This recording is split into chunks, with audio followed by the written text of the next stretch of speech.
Hello my dear friends, welcome to IAC, welcome to the Hindu editorial analysis come vocabulary enrichment. నేను మీ Kiran sir. ఈరోజు 11th నవంబర్కి సంబంధించినటువంటి కంటెంట్ని మనం curate చేసి మీ ముందుకు తీసుకురావడం జరిగింది. Today we are going to discuss as యూజువల్గా మనం రోజు డిస్కస్ చేసేవే revision, editorial, vocabulary and assignment. So నిన్న ఇచ్చినటువంటి అసైన్మెంట్ని ఫస్ట్ మనం క్లాస్ని అసైన్మెంట్ సొల్యూషన్తో స్టార్ట్ చేద్దామా. సో ఎవరైతే నిన్న క్వశ్చన్కి ఆన్సర్ చేశారో I really appreciate them. So ఎవరెవరైతే అటెంప్ట్ చేస్తున్నారో వాళ్ళు ఎక్కడెక్కడ మిస్టేక్స్ చేశారో చూడండి. ఎవరు కూడా పర్ఫెక్ట్గా ఆన్సర్ చేయలేదు. కమెంట్ సెక్షన్లో నేను చూశాను, చాలామంది కమెంట్స్ పెట్టారు, బట్ కరెక్ట్గా అన్నీ కూడా కరెక్ట్గా ఎవరు ఆన్సర్ చేయలేకపోయారు. But I appreciate your attempt. Now we will discuss what are the things that we have to change. So మనకి క్వశ్చన్లో ఏం చెప్పాడమ్మా? సో ఈ సెంటెన్స్లో మనకి ఏమంటున్నాడంటే, the supreme court on Thursday gave chief justices of high courts the responsibility to form a special bench each in their high courts to maintain a constant vigilance against the criminal trails of MPs and MLAs, some of them accused of crimes punishable with death or life imprisonment, and ensure they reach the finish line. Okay, so ఇందులో మనకి problems ఏమి ఉన్నాయి అన్నది మనం గమనించాలి కదా. So ఇక్కడ vigilance అనే పదం వాడాడు. సో మీకు ప్రాబ్లం ఏంటంటే, విజిలెన్స్ నౌనే కదా సార్, కాన్స్టెంట్ విజిలెన్స్ అనేది తప్పు అవుతుందా అనే డౌట్ మీలో చాలామందికి కలుగుతుంది. బట్ విజిలెన్స్ అనేది మనం జనరల్గా విజిలెన్స్ డిపార్ట్మెంట్ని ఉద్దేశించి విజిలెన్స్ అని అంటాం, కానీ అదే దానికి నౌన్ ఫామ్ ఏంటంటే విజిల్, కాన్స్టెంట్ విజిల్ అంటే ఏంటి? నిఘా అంటాం, అలర్ట్నెస్ అంటాం కదా, that is whistle. Okay, so whistle అనే పదాన్ని వాడాలి అక్కడ. కాన్స్టెంట్ విజిల్, కాన్స్టెంట్ అలర్ట్నెస్ అని చెప్తాం కదా. సో ఆ అలర్ట్నెస్ని ఉద్దేశించి మనం VIGIL, క్లియర్? సో అది మనకి ఉండాలి, విజిలెన్స్ కాదు, whistle. Okay, constant whistle. So constant adjective, whistle noun. Okay, అయితే అగెయిన్స్ట్ అనొచ్చా? అగెయిన్స్ట్ ఎప్పుడు వాడతాం? మనం ఏదన్నా కేసుని ఫైల్ చేసేటప్పుడు వారికి వ్యతిరేకంగా, ఓకే, అగెయిన్స్ట్ అనే ప్రిపోజిషన్ని మనం వాడతాం. కానీ ఇక్కడ ప్రాబ్లం ఏంటి? మనం వారి మీద నిఘాని పెడుతున్నాం కదా. సో వారి మీద అని చెప్పేటప్పుడు అగెయిన్స్ట్ అనే ప్రిపోజిషన్ అనేది ఇన్కరెక్ట్ అవుతుంది. So you have to replace it with over. Over అనే ప్రిపోజిషన్ అనేది అప్రాప్రియేట్గా వాడచ్చు.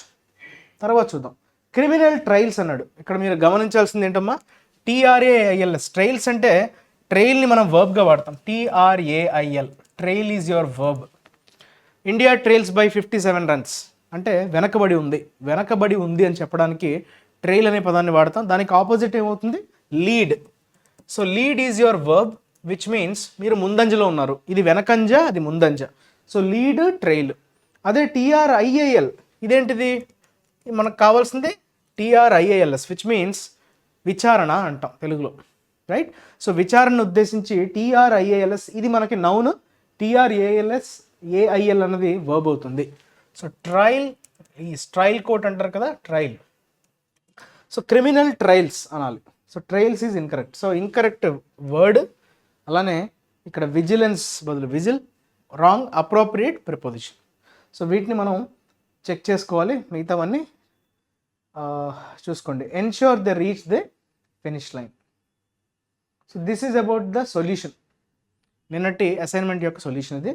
So next we will talk about revision vocabulary. నిన్న వచ్చిన వర్డ్స్ని ఒకసారి ఫాస్ట్గా రివైజ్ చేసే ప్రయత్నం చేద్దాం. ఓకే, శ్వేత్ అనే పదాన్ని ఇచ్చాడు. శ్వేత్, SWATHE. శ్వేత్ అన్నది వర్బ్ అమ్మ. శ్వేత్ అంటే ఏంటి? కవర్ అనే మీనింగ్ వస్తుంది. కవర్, దేన్నైనా చుట్టేయటం. Wrap, WRAP, wrap. Swathe, SWATHE. నిన్న మనకి మెన్స్ట్రువల్ హైజీన్ గురించి మాట్లాడేటప్పుడు పాలసీ, గవర్నమెంట్ చేయదలుచుకున్నటువంటి పాలసీని ఉద్దేశించి మనకి శ్వేత్ అనే పదం మనకి కనబడటం జరిగింది. So hope you could remember that. So Shwet అంటే కవర్ ర్యాప్. ఈ కవర్ ర్యాప్కి దగ్గరగా ఉండే వర్డ్ ఏది చెప్పండి? సో మనకి నార్మల్గా ENVLOPE, ఎన్వలప్ తెలుసు. So this is basically a noun, but ENVELOP, this is your verb. Okay, so ENVELOP is your verb. So మనకి ఎన్వలప్ అంటే ఏంటి? సరౌండ్ అనే మీనింగ్ వస్తుంది, కవర్ అనే మీనింగ్ వస్తుంది, ర్యాప్ అనే మీనింగ్ వస్తుంది. So all these words mean the same. So C will be your correct answer. Okay, next irrefutable, ABLE కాబట్టి ఇది యాడ్జెక్టివ్. ఇర్రిఫ్యూటబుల్ అంటే మళ్ళీ దాన్ని ఎవరు కూడా కాదనలేని వాటిని మనం ఇర్రిఫ్యూటబుల్ అని అంటాం. సంథింగ్ ఈజ్ రిఫ్యూటబుల్ అంటే దాన్ని ఎవరైనా కాదు అని అనగలరు. ఇర్రిఫ్యూటబుల్ అంటే కాదని అనడానికి లేదు. ఓకే, అన్డెనియబుల్ అనొచ్చు, ఇండిస్ప్యూటబుల్ ఆర్ అన్క్వశ్చనబుల్ అని చెప్పచ్చు. Unquestionable, at the same time indisputable. Okay, ఇవన్నీ మీరు జాగ్రత్తగా నోట్స్లో రాసుకోవాలమ్మా. ఇండిస్ప్యూటబుల్ అన్నా, అన్క్వశ్చనబుల్ అన్నా, అన్డెనేబుల్ అన్నా, సో ఎవరు కూడా కాదనడానికి వీలు లేని వాటిని మనం సేమ్ ఆ వర్డ్స్ మనం సంబోధిస్తాం. Clear? So that is your irrefutable. E will be your perfect answer. అంతేనా? సో ఎన్వలప్ చూసారు కదా, అది ENVELOP అమ్మ. Right, that will be your correct answer. Cocoon అని చెప్పచ్చు. Okay, enfold tape, enfold cocoon, COCOON. Clear? That is your irrefutable. Next stigma.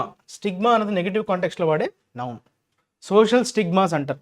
అంటే మనం ముందే నిర్దేశించుకోబడినటువంటి, ముందే ఒక దాని మీద ఒపీనియన్ ఫ్రేమ్ చేసుకొని, okay, something which is not progressive, regressive థాట్స్ని మనం అలా తీసుకొని వెళ్ళడం, ఆ ఐడియాస్ని ఉద్దేశించి మనం స్టిగ్మా అని అంటాం.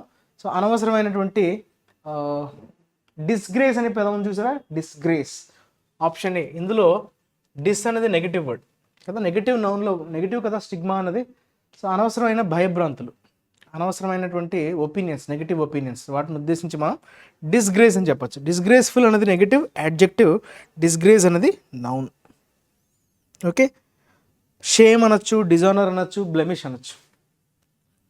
Blemish,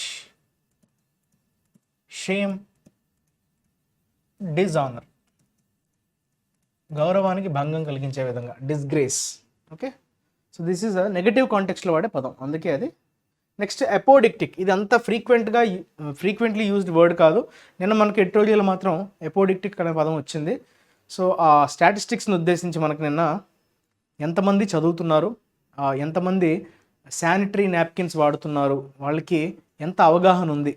okay, so safe measures, menstrual హైజీన్కి సంబంధించి ఆ record, okay, whatever the credentials, whatever the data, so దాన్ని ఉద్దేశించి మనకి అపోడిక్టిక్ అనే పదం వచ్చింది, which means it's quite obvious, something which is clearly known.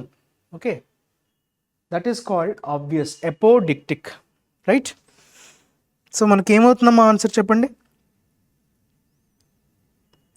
Understand అని చెప్పచ్చా? ఇజ్ ఇట్ ఆబ్వియస్ కదా, అంటే వెరీ క్లియర్ కదా. ఆబ్వియస్ అన్నా, సంథింగ్ వెరీ క్లియర్ అన్నా ఒకటే. So B will be your correct answer. Apodictic అంటే పాజిటివ్ కాంటెక్స్లో వాడే adjective which is quite obvious, quite clear. Callousness, callous అన్నది మనకి యాడ్జెక్టివ్గా వాడతాం. Callousness will be its noun form. So callousness అన్నది నెగిటివ్ కాంటెక్స్లో వాడే నౌన్. క్యాలెస్నెస్ అంటే అర్థం ఏంటమ్మా? ఇన్సెన్సిటివ్నెస్, దేని పట్ల కూడా మీరు పట్టించుకోకుండా ఉండటం. దట్ ఈస్ కాల్డ్ ఎపాథెటిక్ అనొచ్చు, ఇండిఫరెంట్ అనొచ్చు. Indifferent, insensitive, so both are used in negative context. Insensitive, apathetic. So F will be your correct answer. Next, cognize, verb amma. మీకు కాగ్నిషన్ వినుంటారు. కాగ్నిటివ్, కాగ్నిషన్, కాగ్నైజ్ అంటే దాన్ని మీరు గుర్తించడం. Okay, something you understand, something you acknowledge, that is called cognise. మీరు ఏదైనా ప్రాబ్లమ్ని కానీ ఐడెంటిఫై చేయడం కానీ అండర్స్టాండ్ చేసుకోవడాన్ని చెప్పే సందర్భంలో మనం కాగ్నైజ్ అనే వర్బ్ని వాడతాం. సో ఫ్యాథామ్ అన్న and understand, okay, understand, comprehend, ఇవన్నీ కూడా it will become synonyms. Right? That is your fathom. Fathom అంటే ఏంటమ్మా? దీనిని మీరు అర్థం చేసుకోగలరు. డిసర్న్ అని కూడా చెప్పచ్చు. Grasp, discern, grasp. గ్రాస్ప్ అంటే ఏంటి? అర్థం చేసుకోవడమే కదా. Discern, DISCERN. So all these words are synonyms. Fathom అంటే ఎంత డెప్త్ ఉందో మీరు తెలుసుకోగలడం, గుర్తించగలడం. So these are all the words that are associated with yesterday's vocabulary. సో ఇవన్నీ జాగ్రత్తగా మీరు రీకాల్ చేసుకోగలుగుతున్నారు లేదా చెక్ చేసుకోండి. All these words are really really important. And whatever the words we are trying to discuss, సినోనిమ్స్గా ఏవైతే పదాలను మనం వాడుతున్నామో వాటిని మీరు జాగ్రత్తగా నోట్స్లో ఫేర్ చేసుకోండి and keep revising them.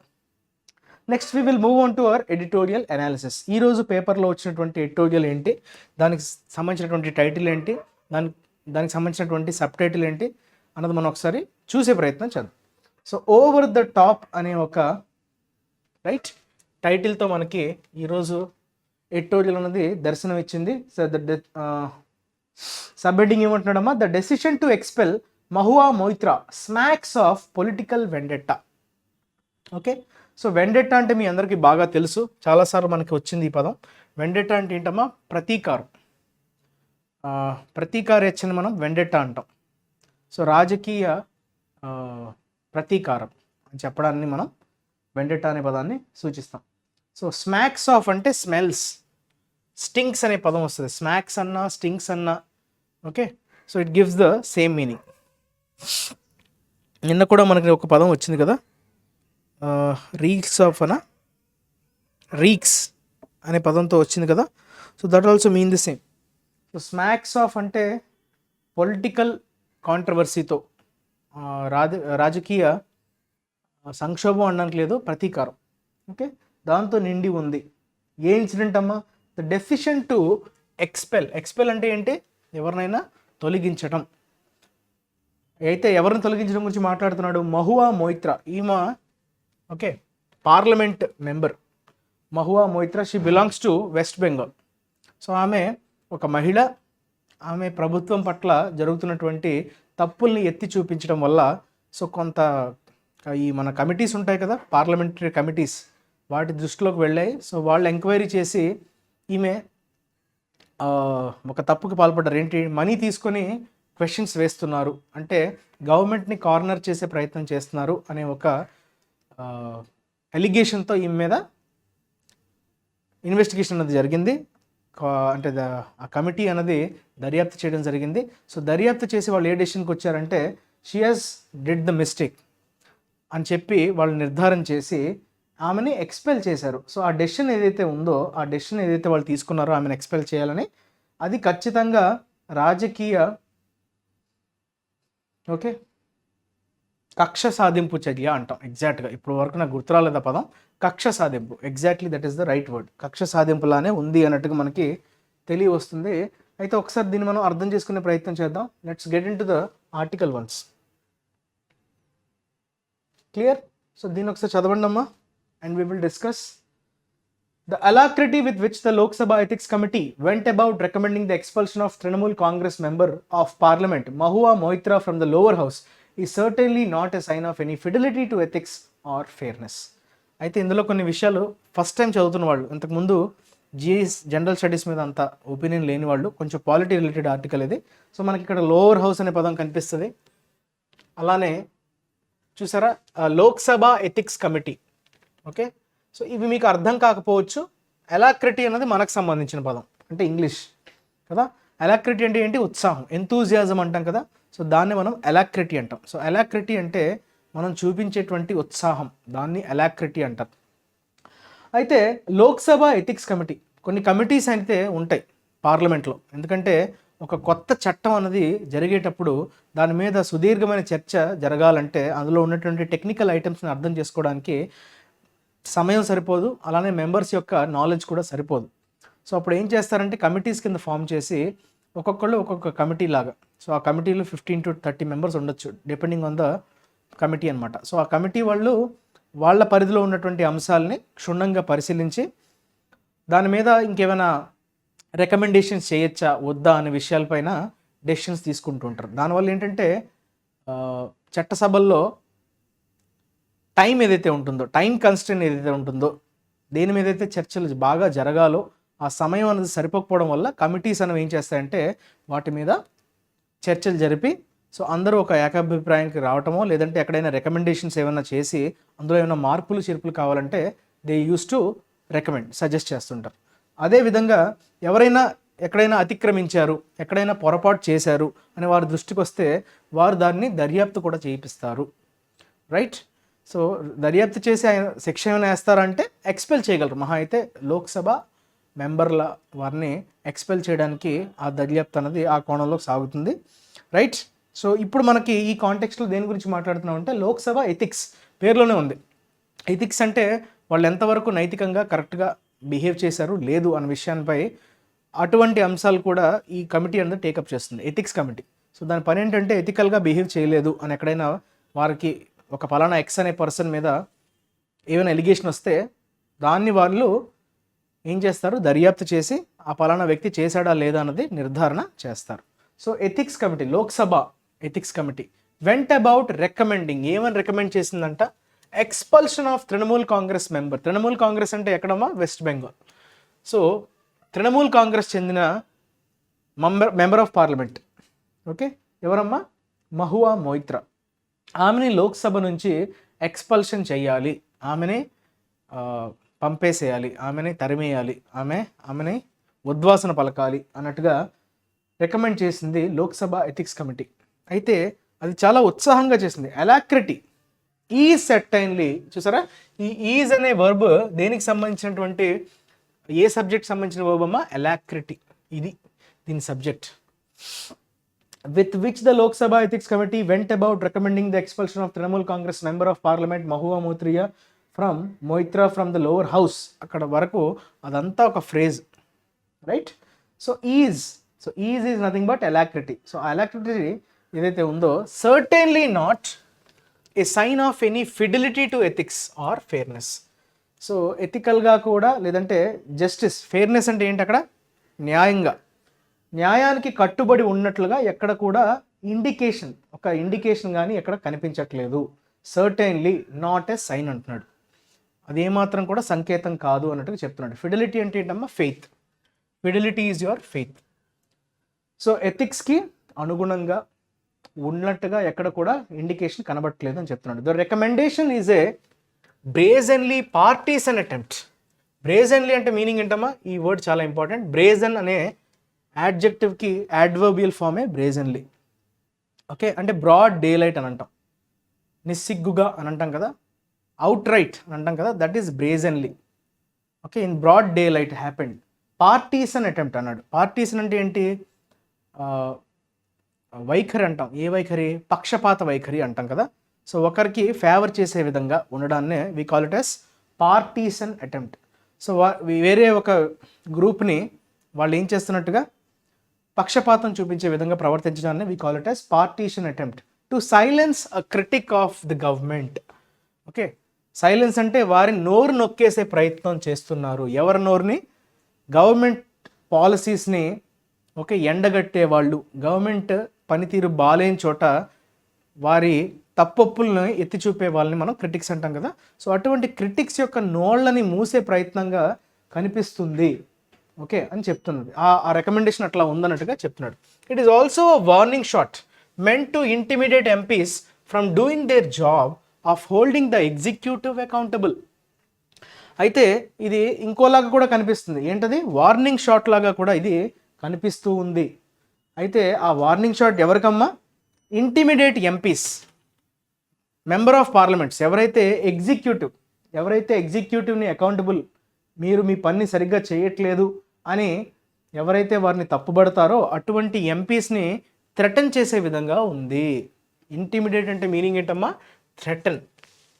So ఎవరైతే ఎంపీస్, వాళ్ళ పని ఏంటి, ఎగ్జిక్యూటివ్ని అకౌంటబుల్ చేయడం.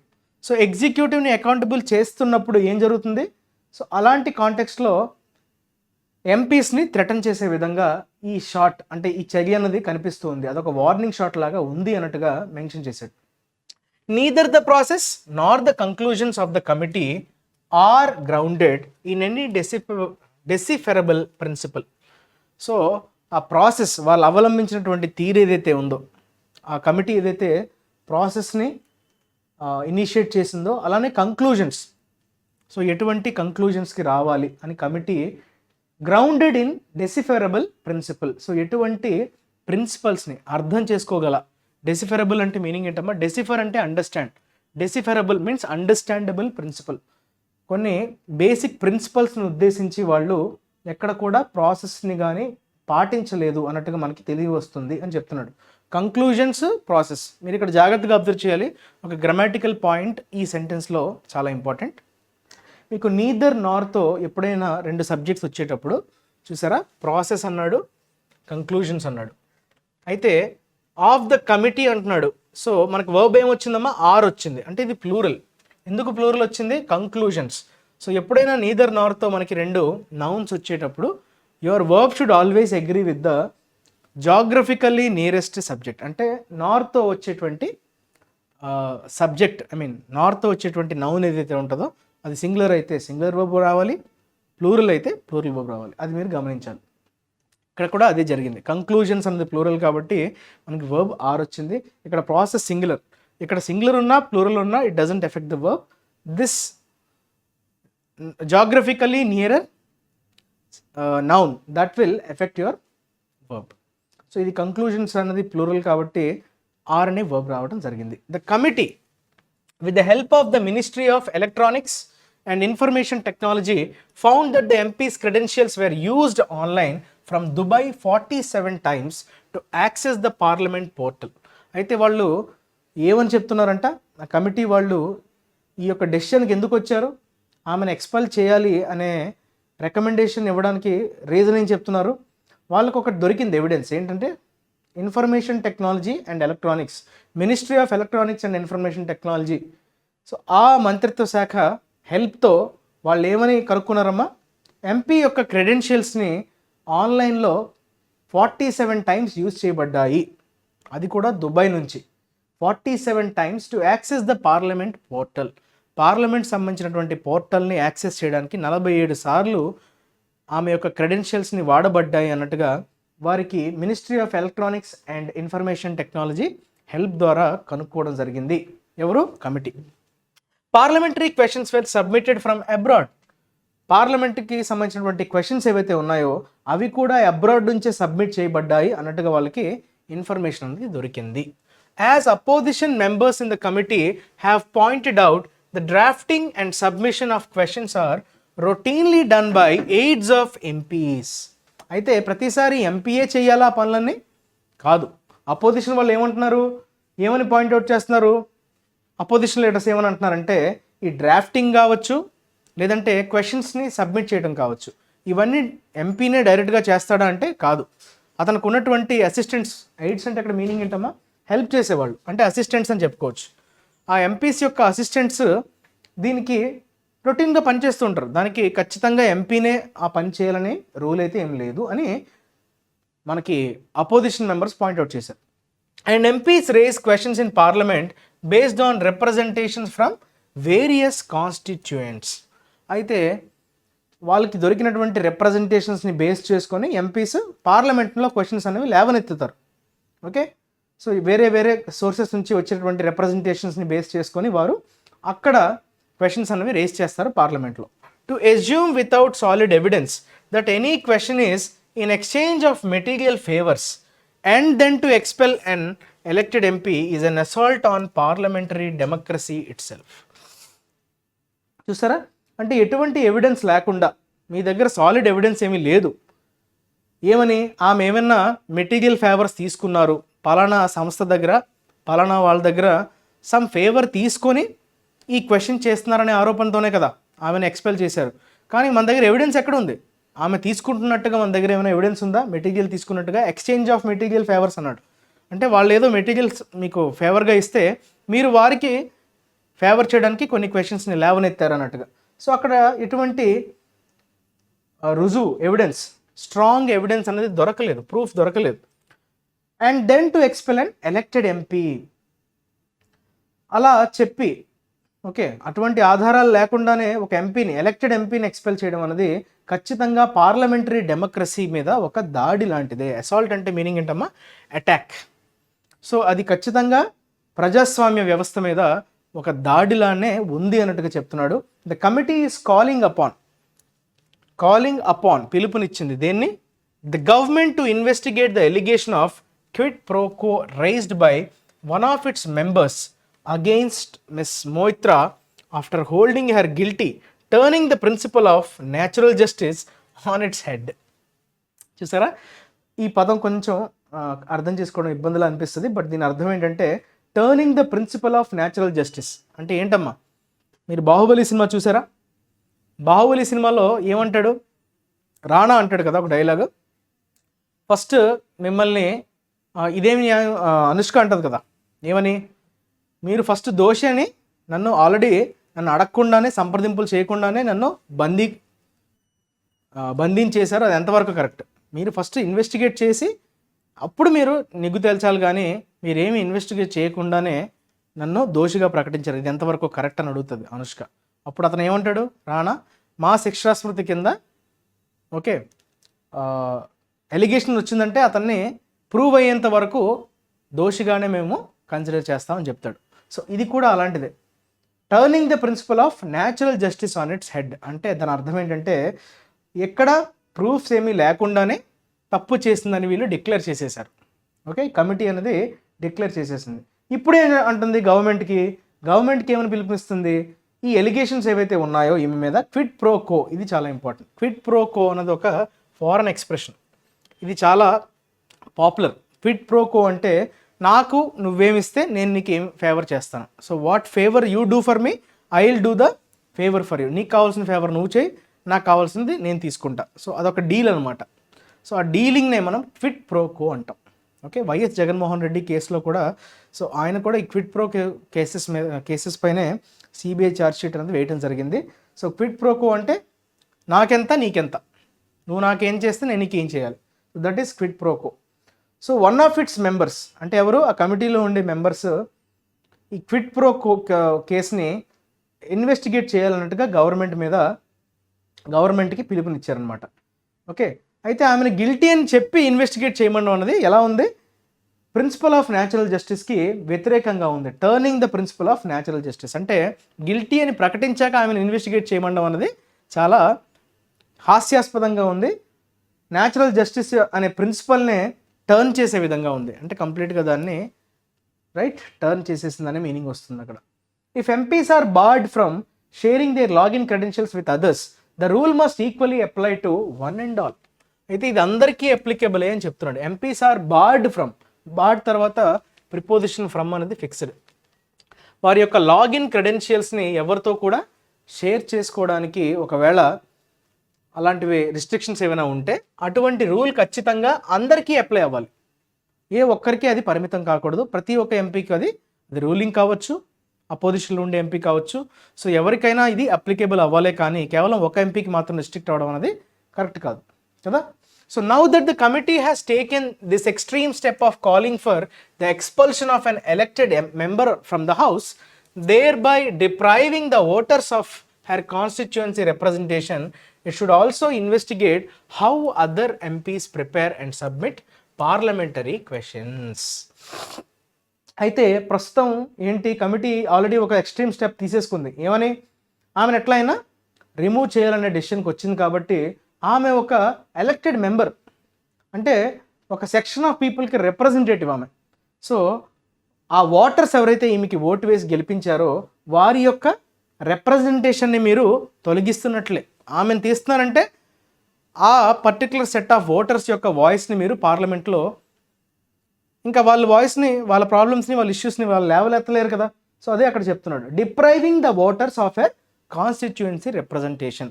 ఆమె ఆ పలానా నియోజకవర్గం, ఏ నియోజకవర్గం అయితే ఆమె రిప్రజెంట్ చేస్తుందో, ప్రాతినిధ్యం వహిస్తుందో, సో వారి యొక్క గొంతుని మీరు నొక్కేస్తున్నారు. There by depriving the voters అని చెప్తున్నాడు.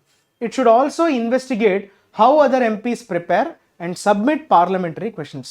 సో ఇప్పుడు మనం ఏం చేయాలి, ఇట్ అంటే ఎవరమ్మా, కమిటీ, ఈ పార్లమెంటరీ కమిటీ ఏదైతే ఉందో ఎథిక్స్ కమిటీ, వీళ్ళు ఏం చేయాలి, మిగతా ఎంపీస్ కూడా ఎలా సబ్మిట్ చేస్తున్నారు, పార్లమెంటరీ క్వశ్చన్స్కి సంబంధించి వాళ్ళు క్వశ్చన్స్ని ఎట్లా ప్రిపేర్ చేస్తున్నారు, ఆన్సర్స్ని ఎట్లా సబ్మిట్ చేస్తున్నారు అనే వాటి మీద కూడా ఇన్వెస్టిగేట్ చేయాలి, విచారణ చేయాలని చెప్తున్నాడు. The selective investigation of one MP based on insinuations and conjectures clearly comes out as what it is, intimidation. చూసారా, అలా కాకుండా ప్రతి ఎంపీ ఎలా చేస్తున్నాడో అన్నది పట్టించుకోకుండా కేవలం మీకు విరుద్ధంగా మాట్లాడారని, మీ పాలసీస్కి వ్యతిరేకంగా మాట్లాడుతున్నారని వారిని టార్గెట్ చేయడం, అది కూడా బేస్డ్ ఆన్ సమ్ ఇన్సిన్యుయేషన్స్, అంటే కొన్ని సిగ్నల్స్, ఇన్సిన్యుయేషన్స్ అంటే కొన్ని ఇండికేషన్స్, అండ్ కంజెక్చర్స్ అంటే గెస్, మీకు మీరుగానే గెస్ చేసేసి వాళ్ళు మనీ తీసుకొని మా మీద ఇలా క్వశ్చన్స్ అడుగుతున్నారు ఓకే, క్యాష్ ఫర్ క్వెరీ అంటారు. క్యాష్ ఫర్ క్వెరీ అంటారు, అంటే క్వెరీ అడగడానికి క్యాష్ తీసుకున్నారు అనే మీనింగ్లో. సో ఈ కంజెక్చర్స్ అంటే గెస్, అంటే మీ దగ్గర మెటీరియల్ ఎవిడెన్స్ ఏమీ లేదు, స్ట్రాంగ్ ఎవిడెన్స్ ఏమీ లేకుండా కేవలం ఇన్సినియేషన్స్ మీద, కంజెక్చర్స్ మీద మీరు ఇట్లాంటి కంక్లూజన్ రావడం అనేది ఓకే, కేవలం ఇది దేని సంకేతిస్తుందమ్మా, క్లియర్లీ కమ్స్ అవుట్ అంటే ఏమని ఇండికేట్ చేస్తుంది, వాట్ ఇట్ ఈస్ ఇంటిమిడేషన్, ఖచ్చితంగా మీరు థ్రెటన్ చేసే విధంగా ఉంది, బెదిరించే విధంగా ఉంది, బెదిరిస్తున్నట్లుగానే ఉంది వైఖరి. ఇంటిమిడేషన్ అంటే బెదిరించడం, right. So it is also in stark contrast, stark అంటే సీరియస్ అనే మీనింగ్ వస్తుంది, contrast with the tardy response of the Lok Sabha committee of privileges to a serious complaint against Bharatiya Janata party MP Ramesh Bidhuri who used derogatory communal slurs against a fellow member in the new Lok Sabha. In the Lok Sabha. Okay, it is also in stark contrast. అయితే కంప్లీట్గా విరుద్ధంగా ఉందంట. Contrast with దేనికి విరుద్ధంగా ఉంది, టార్డీ response. ఇందాక మనకి ఎలాక్రిటీ అనే పదం వచ్చింది, దీనికి ఆపోజిటే టార్డీ.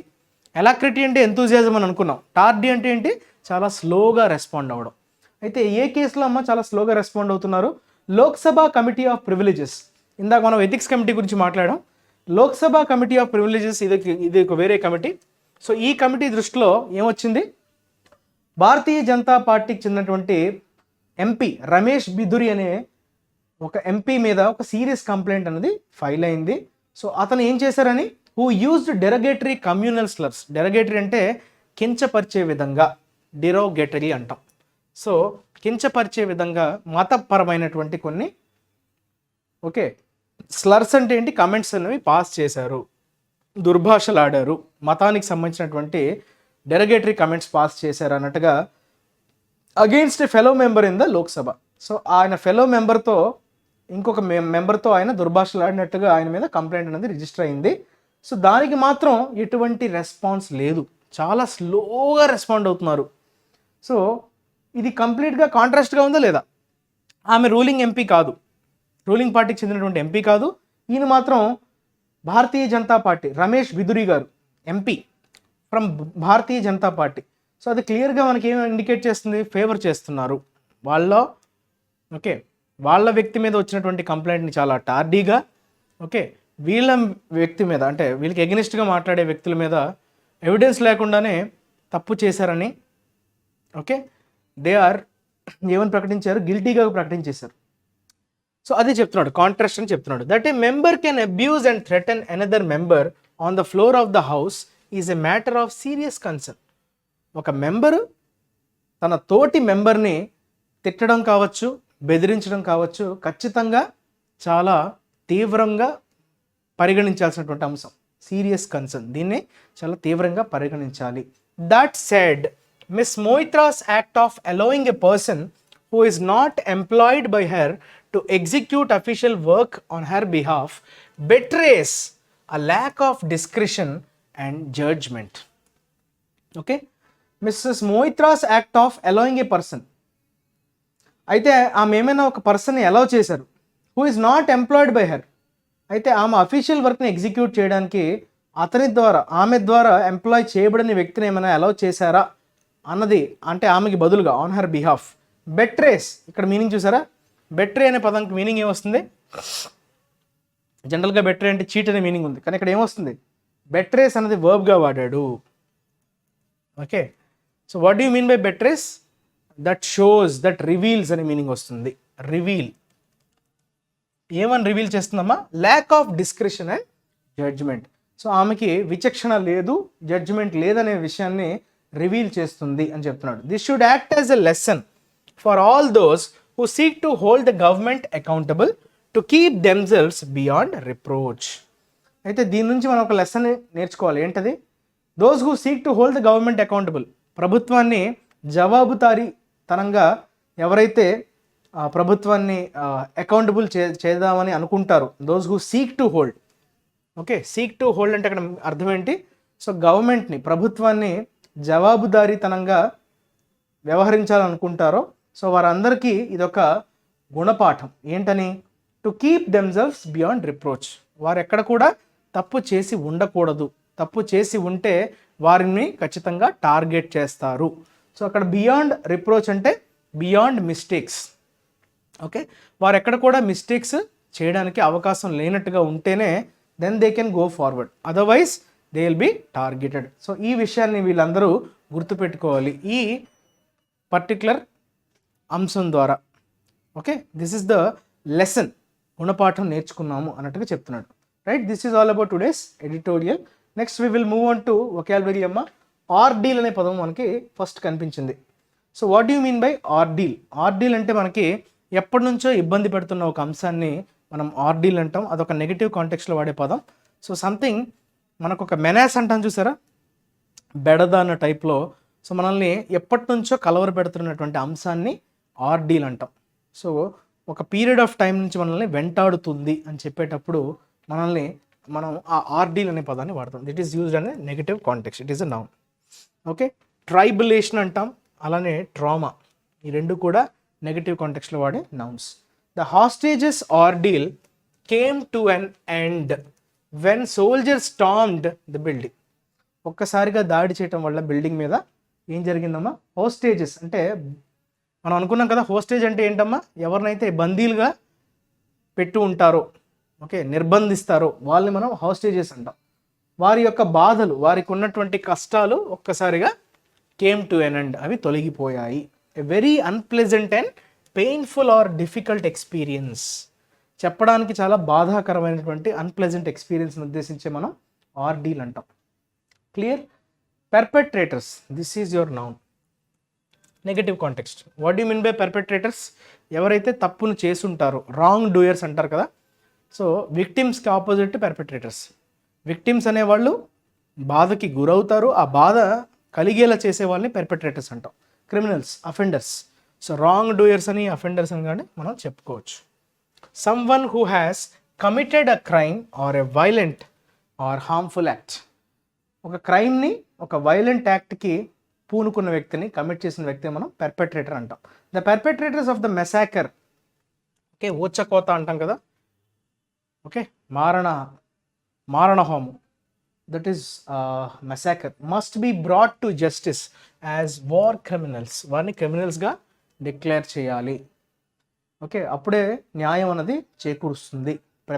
పెర్పెట్రేటర్స్, ఓకే, దాడి చేసిన వాళ్ళు, ఓకే, అఫెండర్స్. పర్వర్స్, ఇది యాడ్జెక్టివ్ అమ్మ, నెగిటివ్ యాడ్జెక్టివ్. పైశాచికం అని అంటాం కదా, పైశాచిక ఆనందం అంటుంటాం కదా, అదొక అంటే ఒకరిని ఇబ్బంది పెట్టడం వల్ల మీకు వచ్చేటువంటి ఆనందాన్ని మనం పైశాచికం అంటాం కదా, దట్ ఈస్ పర్వర్స్ ప్లెజర్. ఇది నౌన్, ఇది యాడ్జెక్టివ్. చూసారా? అన్రీజనబుల్, కాంట్రడిక్టరీ అంటే జనరల్గా అందరూ ఎలా రెస్పాండ్ అవ్వాలో దానికి విరుద్ధంగా రెస్పాండ్ అవ్వడం. Contrary to the accepted or expected standard or practice. మీకు ఇక్కడ దీని మీనింగ్ అర్థం కావాలంటే ఒకసారి యూసేజ్ చూడండి. She took a perverse pleasure in hearing that her sister was getting divorced. ఎవరైతే సిస్టర్ డివోర్స్కి వెళ్తుందంటే ఎవరైనా ఎలా ఫీల్ అవుతారో? Obviously they will feel bad. కానీ ఇతనికి ఎలా ఉంది? She took a perverse pleasure అంటే ఒక రకమైనటువంటి పైశాచికమైనటువంటి ఆనందానికి గురైంది. ఓకే, వాళ్ళ సిస్టర్ డైవర్స్కి వెళ్తుందంటే ప్లెజర్ రావడం అన్నది అదేంటది? పైశాచికం. That is unreasonable, that is contradictory, that is your perverse. Next, extortion. ఫోర్స్ఫుల్గా మనీని, ఓకే, బ్లాక్మెయిల్ చేసి వాళ్ళ నుంచి తీసుకోవడం. Obtain money forcefully, that is called by force or threat. వాళ్ళని బెదిరించి మనీని తీసుకోవడాన్ని we call it as extortion. Okay, this is a noun used in negative context. He was found guilty of obtaining the money by extortion. Forceful గా మనీని obtain చేసినటువంటి నెపంతో he was found guilty, తప్పు చేసినట్లుగా ప్రూవ్ అయింది. Right, that is extortion. Next, subservience. ఇది కూడా నౌనే అమ్మా, ఇది నెగటివ్ కాంటెక్స్లో వాడే నౌన్. సబ్ అంటే ఏమనుకున్నాం మనం? సబ్ అంటే ఒకరి కింద, అంటే you are not having the liberty, you are not having the freedom, you are not having your own right interest, that is called subservience. అంటే ఎవరికి ఏం చెప్తే మీరు దాన్ని తలూపి వినాల్సి వచ్చే పరిస్థితిని మనం ఏమంటాం? స్లేవ్ లాగా, సర్వైల్ లాగా, obsequious. So all these means that you are trying to be a servant, subservience అని అంటాం. ఊడిగం అంటాం కదా తెలుగులో, ఊడిగం చేయడం, వారు ఏం చెప్తే దాన్ని ఫాలో అవడం తప్ప మీ సొంత ఒపీనియన్ని కానీ ఐడియాని కానీ మీరు ఎక్కడ షేర్ చేయడానికి వీలు లేకపోవడం. Willingness to do what other people want or the act of considering your wishes as less important than those of other people. అంటే మీ ఆలోచనలకి మీ విషెస్కి ఇంపార్టెన్స్ లేకుండా అవతల వారి విషెస్ని మీరు వాటికి మీరు ఎక్కువ ఇంపార్టెన్స్ ఇవ్వాల్సి వచ్చేదే we call it as subservience. Okay, he lives in total subservience to the men in her family. So వాళ్ళ men డామినేట్ చేస్తే ఈమె వారికి తగ్గట్టుగా ఊడిగం చేయాల్సి వస్తుంది. That is subservience. Subservient, this is your adjective. Subservient, this is your adjective and that is your noun. రెండు కూడా నెగటివే.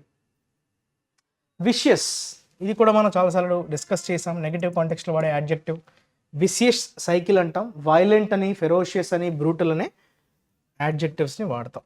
Ferocious, violent, brutal. The police said that this was one of the most vicious attacks. Vicious attacks అన్నాడు. Ferocious అని, violent అని చెప్పుకోవచ్చు. They had ever seen. So ఒక violent అటాక్గా దీన్ని పేర్కొనవచ్చు మనం, right? Vicious people or actions show in intention or wish to hurt someone or something very badly. బాగా ఇబ్బంది పెట్టడం, right? So it's a negative context. Vicious people or actions show an intention to hurt someone. That is your vicious. Negative కాంటెక్స్ట్లో వాడే adjective. Accountability, జవాబుదారీతనం. Okay, ఇందాకనే మనం అనుకున్నాం కదా, ఎగ్జిక్యూటివ్ని అకౌంటబుల్గా చేయటం ఎంపీస్ యొక్క పని. ఆ పని చేస్తున్నప్పుడు వాళ్ళు టార్గెట్కి గురవుతున్నారు అని చెప్పి మనం ఎడిటోరియల్ ఇందాక వచ్చింది కదా, అకౌంటబుల్. సో దాని అకౌంటబుల్ అనే యాడ్జెక్టివ్కి నౌన్ ఫామే అకౌంటబిలిటీ. సో జవాబుదారీతనం అంటే మీరు దానికి జవాబుదారీతనాన్ని వహించడం. That is your responsibility. Answerability అనొచ్చు, లయబిలిటీ అనొచ్చు. There were furious demands for greater police accountability. So జవాబుదారీతనంగా వ్యవహరించాలి పోలీసులు అన్నట్టుగా చాలా ఫ్యూరియస్ డిమాండ్స్, అంటే చాలా కోపాద్రిక్తమైనటువంటి డిమాండ్స్ అయితే ఉన్నాయి. ఓకే, కోపంతో కూడుకున్నటువంటి డిమాండ్స్ అయితే ఉన్నాయి. పోలీసులందరూ అకౌంటబుల్గా ఉండాలి అన్నట్టుగా. That is your accountability.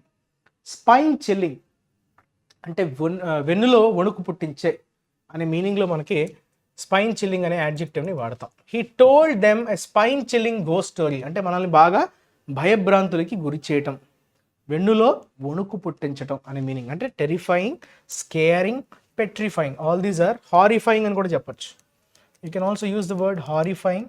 So all the words mean the meaning very frightening, బాగా భయపెట్టే విధంగా ఉండడాన్ని we call it as spine chilling. Clear? So with this we have completed the vocabulary series. Now we will try to look at the assignment. Today's assignment. ఈ రోజు assignment ఏంటా అన్నది మనం ఒకసారి చూద్దాం. దాన్ని మీరు ఖచ్చితంగా అయితే ఆన్సర్ అయితే చేయాలమ్మా. So you need to answer these questions. Okay, this is your question.